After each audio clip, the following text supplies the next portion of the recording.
I'm Jeanice Mitchell, pelvic floor physical therapist, and today we're going to talk about the jobs or functions of the pelvic floor muscles.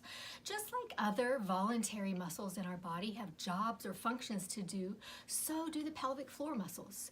A voluntary muscle means that when we tell the muscle to do something, it does it. So today we're going to talk about 4 of the ways that the pelvic floor muscles should do what we tell them to do.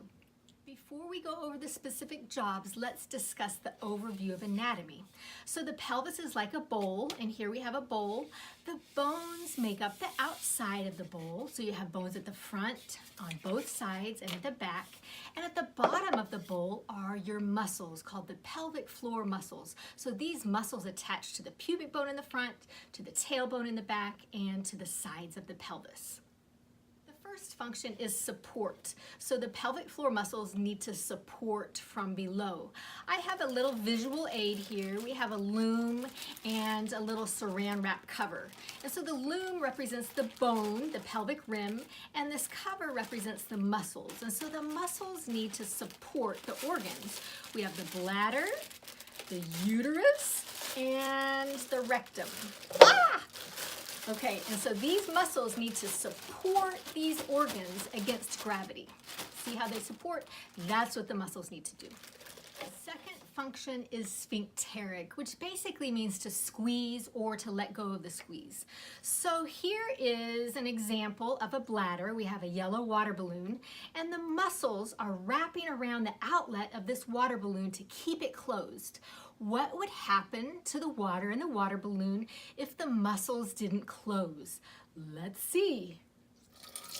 It would flow out. So the muscles need to relax as well to let the fluid in the bladder flow out. And then the same concept applies to the rectum. So the muscles squeeze around the anus and the rectum to keep it closed at the right times, but the muscles also need to open and relax at the right times to let stool pass out.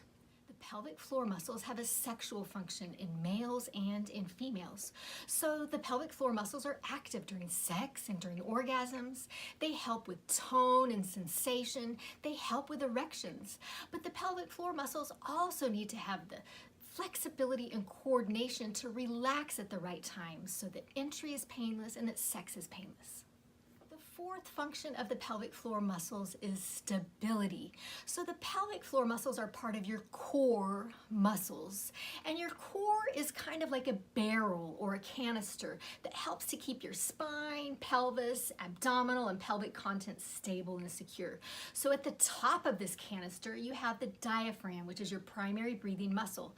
At the front, you have your transverse abdominis, which is a deep abdominal muscle that helps to stabilize. At the back, you have a muscle in your low back called your multifidus. And then at the bottom are your pelvic floor muscles. So you have the bottom, the top, the front, and the back. And these muscles all work together to help keep your spine, pelvis, and pelvic organs strong, stable, and secure during activity. Okay, so we've gone over the 4 jobs or functions of the pelvic floor muscles. You can see they play a role in many areas of our life. They're very critical for bladder, bowel, and sexual function, for activity, and for pain-free movement. So it's important to understand the anatomy and how the pelvic floor muscles work so that we can help to have healthy pelvic floor muscles for life.